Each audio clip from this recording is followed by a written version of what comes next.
अस्सलामुअलैकुम दोस्तों, आज की इस वीडियो में मैं आपको बताऊंगा कि आप एक नुस्खा की जो है तैयारी हम कर रहे हैं। तो इंशाल्लाह ये बहुत ही ज़बरदस्त नुस्खा है। इसमें जो है कि सबसे पहले जो है हींग ईरानी जो है इस्तेमाल होगी, ठीक है, 2 ग्राम।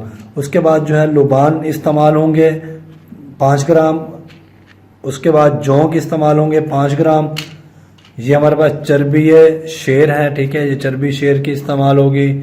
माल कंगनी के बीज 5 ग्राम इस्तेमाल होंगे। उम्बुल सलब जो है ये आपने 2 ग्राम इस्तेमाल करनी है, ठीक है दोस्तों। ये करने के बाद आपने ये एक और चर्बी है सांडा, ठीक है, ये चर्बी भी हम इसमें इस्तेमाल करेंगे।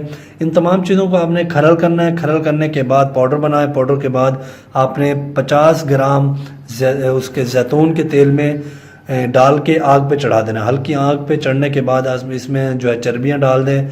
इंशाल्लाह जब चर्बियाँ पिघल जाएँ, अच्छी तरह पक जाए, आप इसको उतार के इस्तेमाल करें। नफ्स में सख्ती आएगी, लंबाई आएगी, मोटाई आएगी, ढीलापन ख़त्म होगा। ये बहुत ही ज़बरदस्त और मुजर्रब नुस्खा है, आप इसको ज़रूर आज़माएं। इंशाल्लाह इसका आपको बहुत ज़्यादा फ़ायदा होगा। इंशाल्लाह मिलते हैं नेक्स्ट वीडियो में। मुझे इजाज़त दें। अल्लाह हाफिज़।